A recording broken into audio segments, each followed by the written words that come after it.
I'm about to blow. Okay, she keep calling every single night. So, wow.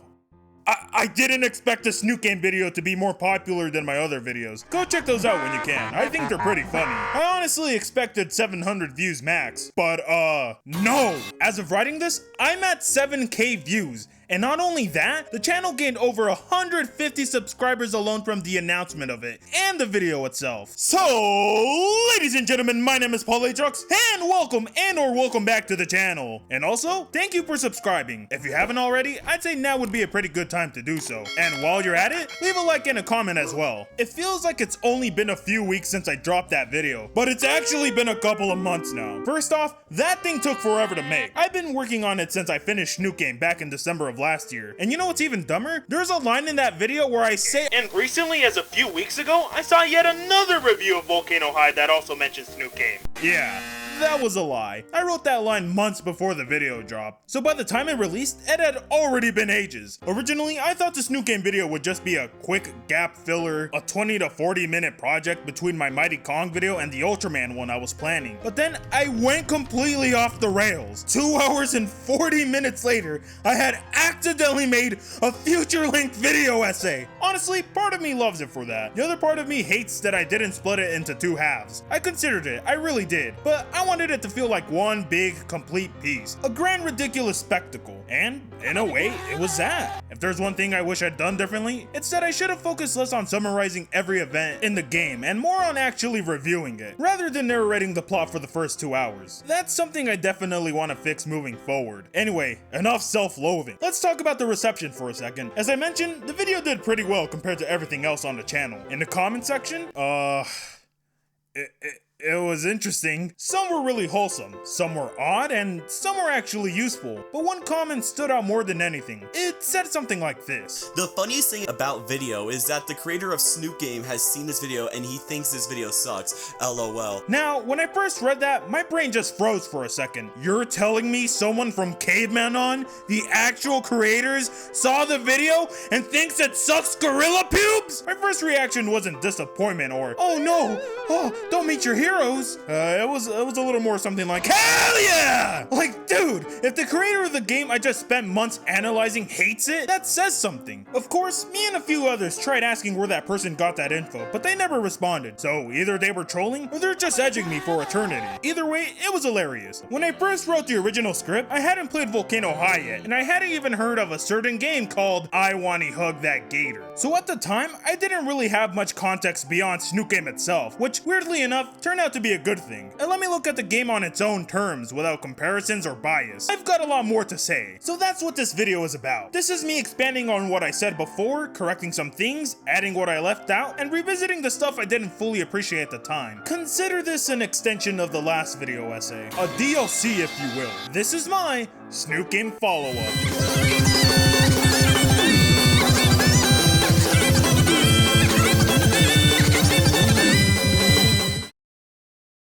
Let's start with something small but meaningful.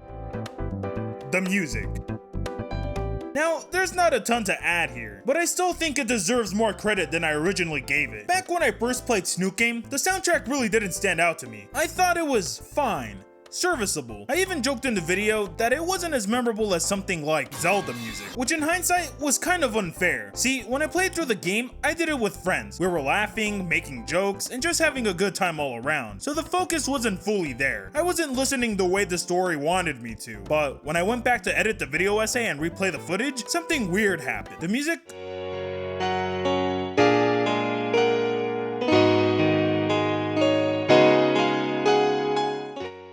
started to hit, especially the Amber Light Brilliance tracks. The song Fang writes throughout the story, whether it's the version at Moe's in Ending 3 or the prom version in Ending 4, both of them are just beautiful. They're wholesome and they kind of sneak up on you emotionally. Then there are the smaller pieces that really stood out once I replayed everything. Appreciating Her Company,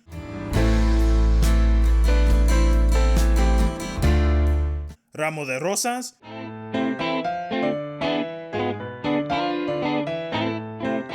You Can't Sage Here,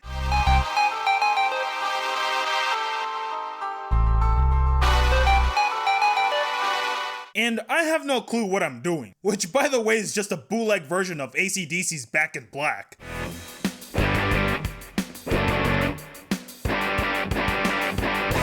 But seriously, that's what I love about this soundtrack now. It grows on you. At first, it feels like background noise, just another part of the scenery. But once you've been through the story and actually feel what the characters are going through, those same tracks take on meaning. They're not just filler anymore. They're emotional glue. The music captures the tone of Snoot Game perfectly. Bittersweet, nostalgic, and sometimes surprisingly hopeful. It's one of those soundtracks that doesn't demand your attention. It earns it slowly, quietly, until you realize it's been under your skin the whole time.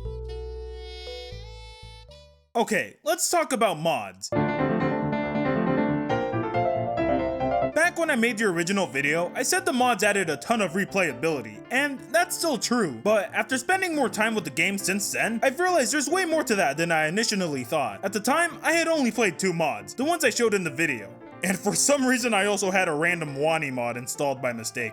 Don't ask how, it just happened. But since then, I've gone back and played a ton of other mods, and honestly, some of them blew me away. A few personal favorites include Mojob, Puppet Pals, Montezuma's Revenge, and Who Drank the Purple Stuff, which for the record, might actually be my favorite Snoot/Wani mod of all time. And that's the thing about this community. They don't just make mods for the sake of it. You can feel the love that goes into them. These aren't just some funny side projects or meme parodies. Some are legitimately well written. Others are emotional, weirdly heartfelt, or even kind of devastating. It's like everyone who touches this game wants to add something personal to it, expand it, twist it, remix it, but always in a way that feels like a love letter to what Snoot Game meant to them. What's wild is just how varied they are. Some mods lean into absurd comedy, some are unexpectedly wholesome, and it's not just dialogues or jokes. They experiment with pacing, tone, even emotional weight. You can tell these people care, like really care. They're not modding for clout or numbers. They're doing it because this story, these characters, meant something to them. They want to play in that world, keep it alive, and explore the corners the main game didn't have time to touch. Revisiting Snoot Game through these mods gave me a new appreciation for the whole experience. It feels like something bigger, a kind of collaborative storytelling experiment that keeps growing with every mod release. That being said, while I was going back through everything, I realized there was something I completely overlooked in my first video: the supporting cast. In the original script, I didn't really talk about how the side characters contribute to the story's emotional core. And looking back, that was a huge miss on my part, because they're not just background noise, they're what makes the world feel alive. So I want to give them the attention they actually deserve. Let's start with Naser.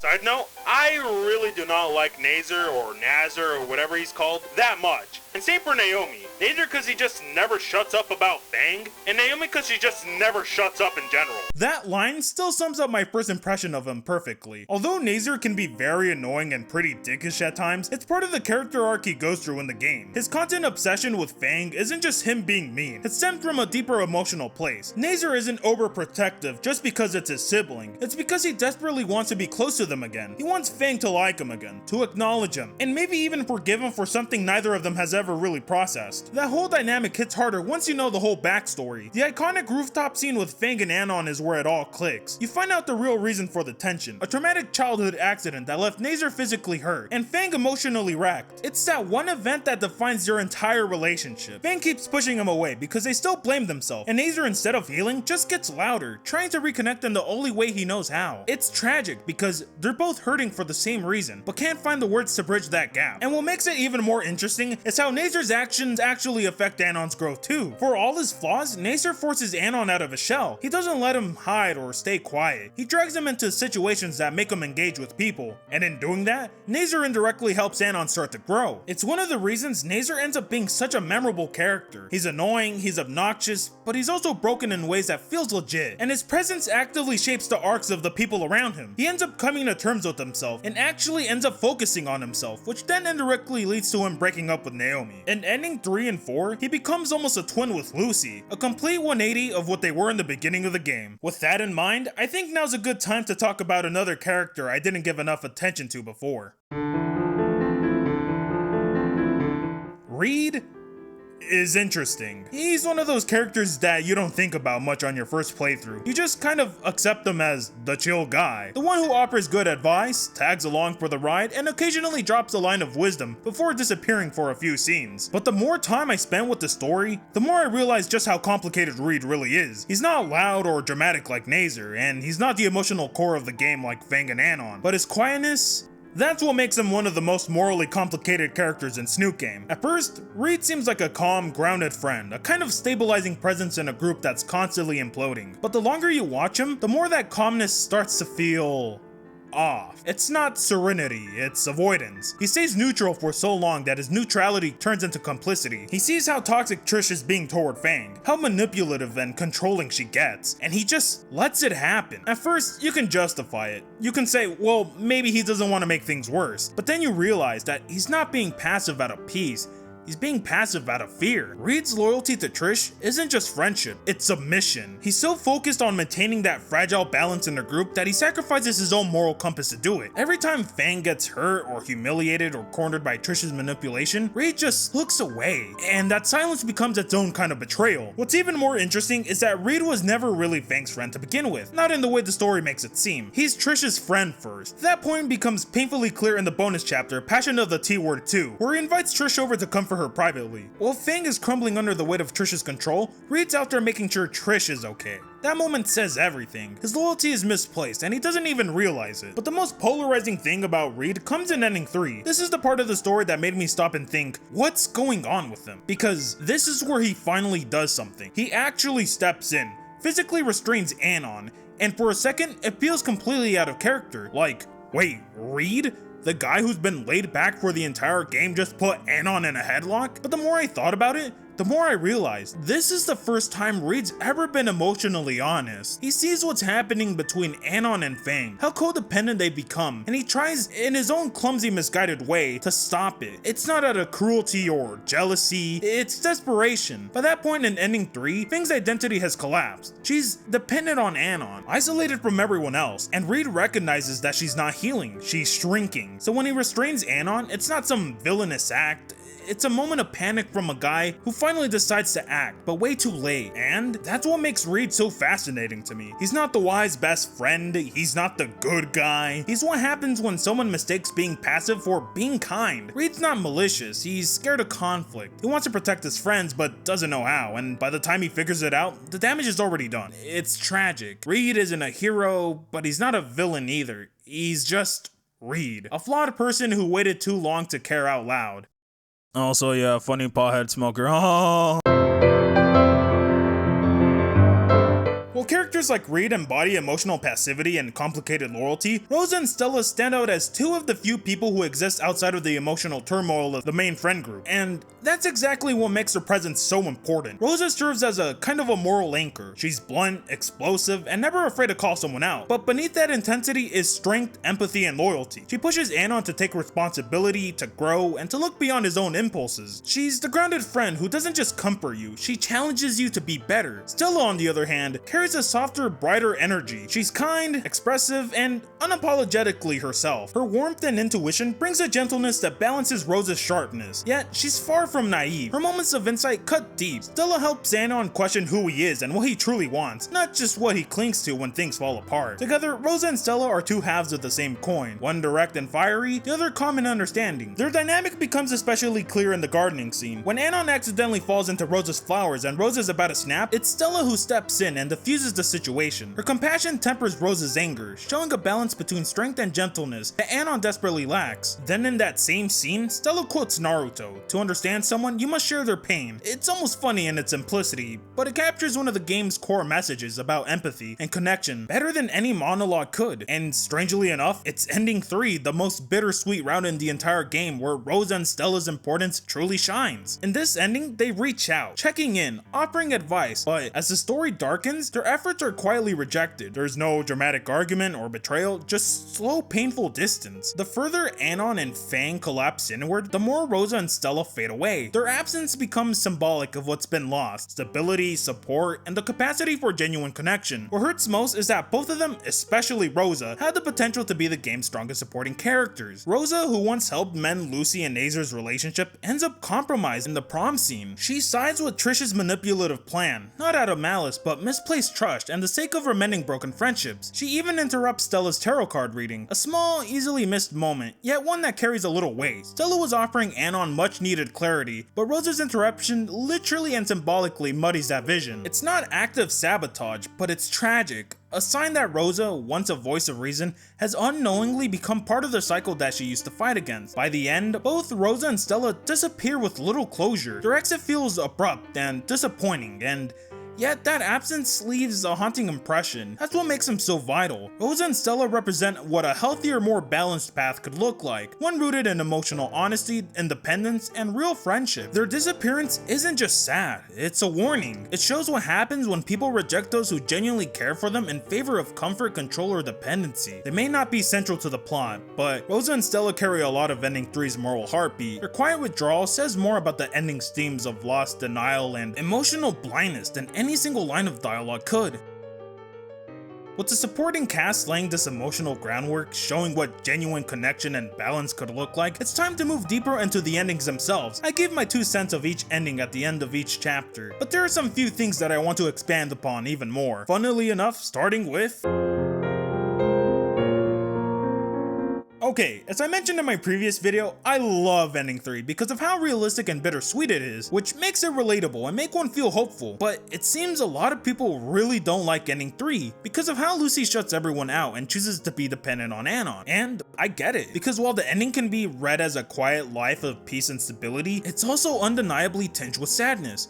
Lucy doesn't just walk away from everyone, she walks away from her potential. She cuts ties with her friends, her band, her sense of self, and buries everything unresolved just to make the present more livable. There's no closure with Trish or Reed, no confrontation, just silence. And beneath that silence is someone who has reshaped herself, not in a healthy, earned way, but out of fear and exhaustion. She's not living for herself anymore. She's living for what she thinks she should be for Anon. It's not healing, it's survival. At its core, Ending 3 is, in a quiet but technical sense, a tug of war between Anon and Trish, a subtle battle for influence over Fang's identity. Neither of them acts with malicious intent, but their opposing goals fracture who she becomes. Trish wants Fang to stay in the band, to remain Fang, and fulfill the role she envisions for her, whether Fang wants it or not. Anon, meanwhile, just wants Lucy to be free, to rest, to recover, and to live without the pressure of performance or expectation. But in both cases, Lucy gets lost in the middle. The result is that she sheds her name, her drive, and everything unresolved inside her, not out of clarity, but out of exhaustion. But the deeper problem in this ending isn't just Fang's regression, it's Anon himself. Ending 3 Anon for many players comes off as someone who enables, even causes Lucy's emotional dependence. He steps into her life at a moment of crisis and never lets her find her own footing again. He butts in during her final opportunity to reconcile with her friends, speaks for her like he owns her, and then disappears into the military, a career move that feels totally disconnected from the growth and nuance we've seen in his character up to that point. What's worse is that he doesn't even seem to think about Lucy during that time. He forgets she exists until they just happen to run into each other again, and yet the game frames it as a hopeful reunion. But to some players, it doesn't feel earned. It feels like Anon created a version of Fang who can't function without him, left her to wither, and then picked her up back years later like nothing happened. That's the contradiction of Ending 3. It's peaceful on the surface, but underneath, it is undeniably filled with avoidance, emotional shortcuts, and missed opportunities. Anon and Fang might be settled for sure, but they're not whole, at least not yet. Still, there's something powerful in that, because even in this flawed, messy reunion, there's a chance that they'll grow, heal, and slowly pick the pieces back up like I mentioned in my last video. But now, let's revisit another path in this game. Ending 3 showed Fang quietly surrendering to others, losing themselves in Anon's influence. Ending 1, however, is where that loss of identity erupts.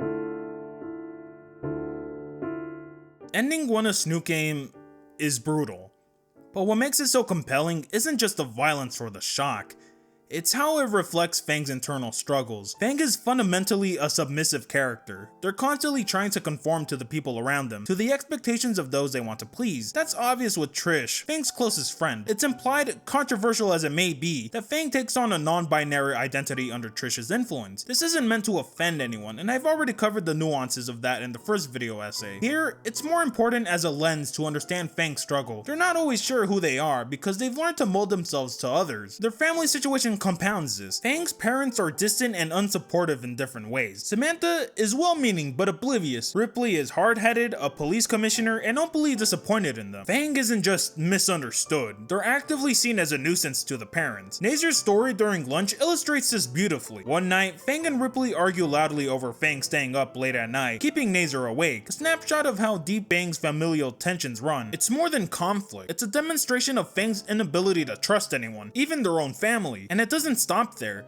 Fang's world is a web of instability. They can't trust their way of living, their own identity, or even Anon, their boyfriend. They've lost so much of what makes them themselves. That fragility is central to ending 1. Unlike ending 3 where Fang quietly collapses inward, here they attempt to reclaim the agency they've lost. For a moment, they try to regain control, to assert themselves in the face of everything that has eroded their identity. But it all unravels at the prom. Anon's speech to her about nothing matters, Naomi's manipulative plan is revealed, shatters whatever stability Fang had clawed back. In that instant, they're back at 0. The result is catastrophic. Fang presumably grabs one of Ripley's revolvers and lashes out. Just like how earlier in the game, Fang has been shown to lash out, only now more in a devastating, barbaric way. They go after the two people who in their mind have caused them the most harm, Naomi and Naser. Naomi for manipulating their relationship with Anon, Naser arguably for the lingering guilt from the childhood incident at the Bluffs, a guilt Fang internalized for years. They're trying to reclaim freedom, control, and agency, but the world doesn't let them. And then comes the tragic climax. Anon tries to intervene. Fang, in a haze of bloodlust and panic, shoots him in the knee, not realizing it's him. The sudden realization of what they've done, harming the one person who has consistently cared for them, floods Fang with guilt,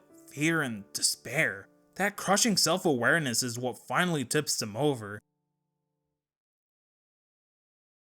As I mentioned in my other video, ending 1 isn't just shocking for shock's sake, and it also isn't just a message to reflect on yourself as a person and how you treat the world around you, but it is also a mediation on identity, control, and a human desire to assert oneself when the world feels completely hostile. Ending 1 shows what happens when the pressures of conformity, guilt, and betrayal converge, and when a person with no support network tries to take back what little agency they can grasp. Fang's story here is devastating because it's believable. It's the natural, horrifying outcome of a character who can't trust, who can't be themselves, and who is systemically stripped of support until there's nothing left to hold on to. And that, in a way, is what makes ending 1 so unforgettable.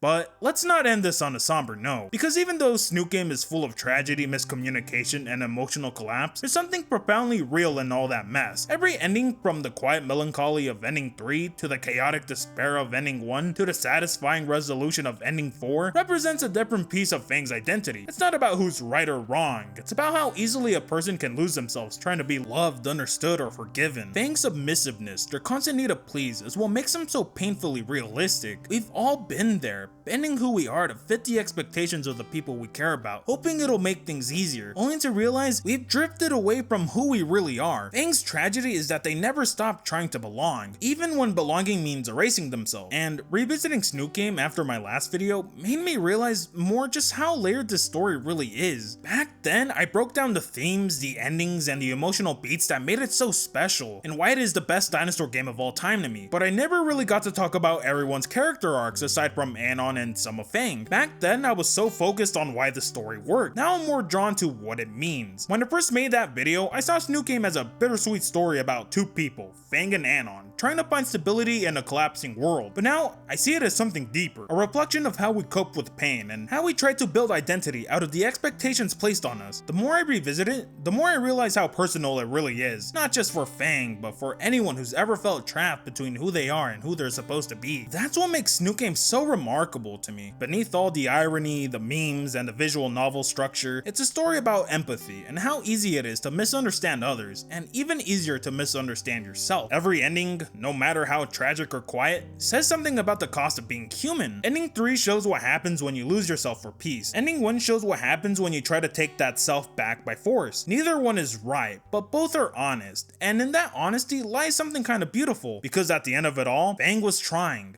Anon was trying, everyone in the story was trying.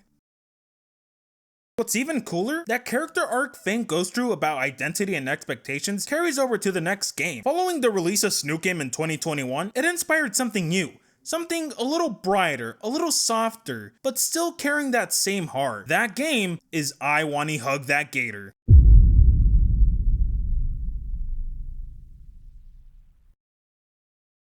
If you made it this far, thanks for sticking with me. Snoot game might leave us gutted, but it also leaves us thinking, and that's nice and sweet, and that's why I'll always love talking about it. So yeah, take care, bubs.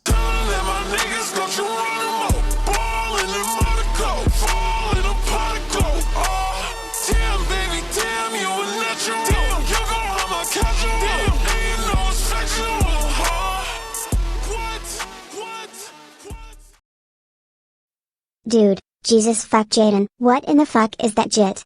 Jaden, how dare you make self-conscious Olivia? That's it. You're fucking grounded. For 5.17245678925 million years. Now go fuck on my boy. Bitch ass